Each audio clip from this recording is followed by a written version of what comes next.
এটি অনলাইন কোনো কাজ নয় যা তোমাদের মাধ্যমে শেয়ার করবো আজকে এটা। আজকে যেটি তোমাদের সাথে শেয়ার করবো সেটি হচ্ছে ব্যাংকে অনেকেই টাকা তুলতে যায় বা অনেকে শাখাতে তোলে, কিন্তু ব্যাংকের যে অ্যাকাউন্টগুলো আছে সেগুলো বেশিরভাগ যদি হেভি অ্যামাউন্ট হয়, মিনিমাম 50,000 টাকা হয় কি বা তার বেশি হয় বা 30,000 টাকার ওপরে যদি হয়, সেক্ষেত্রে আমরা কী করি, আমরা আমাদের যে সেভিংস ব্যাঙ্ক অ্যাকাউন্ট আছে সেটা ব্রাঞ্চ থেকে তুলি।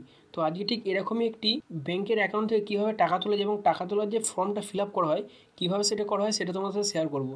তো চলো দেরি না করে আজকে ভিডিওটা স্টার্ট করি। তো প্রথমেই দেখতে পাচ্ছি এখানে আমরা একটি উইথড্রল স্লিপ নিয়ে নিয়েছি, যেটি আমাদের লিঙ্ক ব্রাঞ্চ থেকে নেওয়া। তো প্রথমে এই যে ফর্মটি আছে বিভিন্ন রকম ব্যাংকের বিভিন্ন রকম হয়, তো আমরা যেহেতু এটা এসবিআই ফর্মটা নিয়েছি, তো এখানে এসবিআই দেখতে পাচ্ছ লোগো দেওয়া আছে। তো এসবিআই যে কোনো ব্রাঞ্চের উইথড্রল ফর্ম সব একই হয়। তো এই ফর্মটা আমরা অনেকেই পড়ালেখা জানি, অনেকে জানি না, কিন্তু আমাদের যে এই যে লেখার ফর্মটা যে ফিল আপ করবো, এই সাহসটাই অনেকের মধ্যে নেই যে কীভাবে ফিল আপ করবো।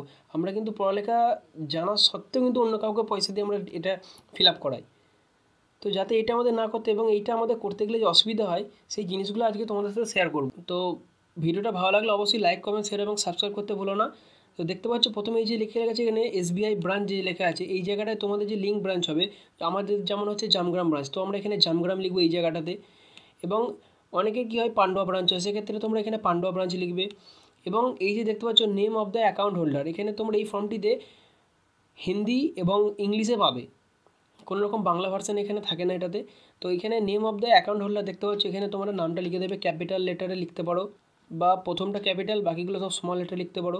আর এখানে উইথ পাসবুক এই অপশানটি তোমাদের ক্লিক করতে হবে। আমরা অনেকেই ফর্ম ফিল আপ করি, আমাদের এই ফর্ম ফিল আপ করতে করতে আমরা অনেক কিছু ফিল আপ করি না। এই যে ফর্মটা দেখতে পাচ্ছি এতে অনেক কিছু জিনিস ফিল আপ করার আছে, কিন্তু আমরা এত কিছু করি না।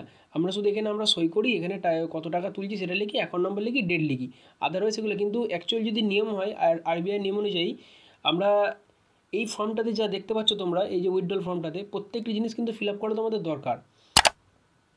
তো যদি সিঙ্গেল ম্যান ব্রাঞ্চ হয় সেক্ষেত্রে আমাদের এখানে এই যে অফিসার সিগনেচারগুলো আছে সেটা একটি মাত্র সিঙ্গেল অফিসার হলে সে একাই সই করে এবং ক্যাশ ছাড়ে দেয়। আর কিছু কিছু ক্ষেত্রে দুটো অফিসার হয়, কোনো বড় ব্রাঞ্চ হলে, যেগুলো এবিডিবি ব্রাঞ্চ হয় সেখানে কিন্তু দুজনকার সই লাগে। তো প্রথমে দেখতে পাচ্ছ আমরা এখানে বললাম যে অ্যাকাউন্ট হোল্ডারের নামটি এখানে লিখতে হবে এবং ঠিক তার নিচে এখানে যে তোমার 11 ডিজিটের অ্যাকাউন্ট নাম্বারটি আছে, এসবিআইয়ের 11খানা ডিজিট হয় অ্যাকাউন্ট নাম্বারের, তো এই 11খানা ডিজিট তোমাদের এখানে কিন্তু লিখতে হবে।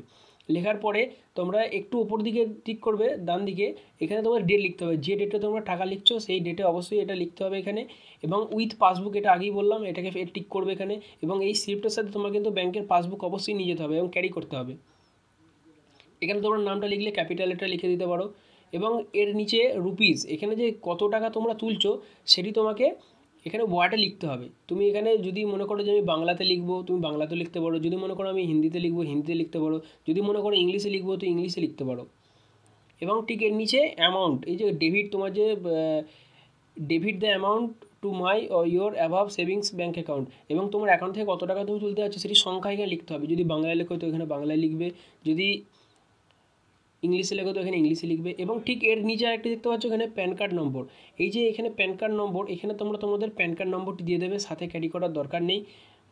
এবং ঠিক তার নিচে আছে তোমাদের মোবাইল নাম্বার, এখানে তোমরা তোমাদের কন্ট্যাক্ট নাম্বারটি দিয়ে দেবে। এবং তোমার হোম ব্রাঞ্চ কোন ব্রাঞ্চটি সেটা এখানে তোমায় লিখতে হবে। এবং এই যে দেখতে পাচ্ছ সিগনেচার অফ অ্যাকাউন্ট হোল্ডার, ঠিক এই যে ব্ল্যাঙ্ক জায়গাটা আছে এখানে তোমাকে সই করতে হবে। এবং সেই সইটা অবশ্যই তুমি যখন অ্যাকাউন্টটি খুলেছিলে তখন যে সই করেছিলে সেটার সাথে মিলতে হবে, নাহলে কিন্তু অনেক সময় কী হয় আমাদের সিগনেচার মেলে না। বা আমরা ছোটোবেলায় অ্যাকাউন্ট খুলি এবং যখন আমরা মেজর হয় বা 18+ এজ হয় তখন অনেক সময় কি সিগনেচার মিলতে চায় না।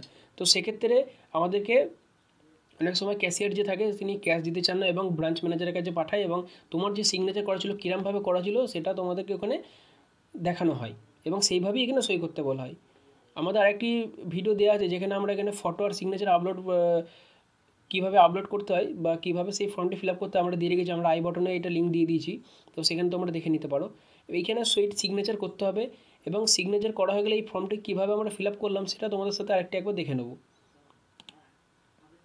এই দেখতে পাচ্ছ এই ফর্মটা আমরা এখানে ফিল আপ করে নিয়েছি। তো তোমাদের এটা যেহেতু স্যাম্পেলের জন্য আমি করেছি, এখানে আমি 100 টাকা উইথড্রলের জন্য লিখেছি। এই যে এখানে ডেট লিখেছি এবং উইথ পাসবুক এখানে টিক করেছি, ব্রাঞ্চ লিখেছি, কত টাকা তুলবে সেটা লিখেছি, প্যান কার্ড নম্বর দিয়েছি, এটা অনলি ফর ডেমো তোমাদেরকে আমরা দেখাচ্ছি, মোবাইল নাম্বার দিয়েছি এবং হোম ব্রাঞ্চ দিয়েছি, নাম লিখেছি। এবং তার সাথে এটির ব্যাক পিসে কী আছে সেটাও তোমাদের দেখতে হবে। এই যে ব্যাক সাইডটা দেখতে পাচ্ছ এখানে দুটো জায়গায় সিগনেচার হবে, এই ফর্মটার সামনের দিকে যে নিচে একটা সিগনেচার এবং পেছন দিকে দুটো সিগনেচার, এবং এখানে কত তোমরা উইথড্রল ক্যাশ নিতে যাচ্ছ সেটা কিছু ফিল আপ করার দরকার নেই, সেটা তুমি তোমার ক্যাশিয়ারকে বললে ওরা এখানে লিখে ব্যবস্থা করে দেবে। তো আশা করি ভিডিওটা ভালো লাগলো। যদি বুঝতে কোনো অসুবিধা হয় আমাদের কমেন্ট বক্সে জানিও, এবং লাইক, কমেন্ট, শেয়ার, সাবস্ক্রাইব করতে ভুলো না। দেখা হচ্ছে তোমাদের সাথে আরেকটি নতুন ভিডিওতে।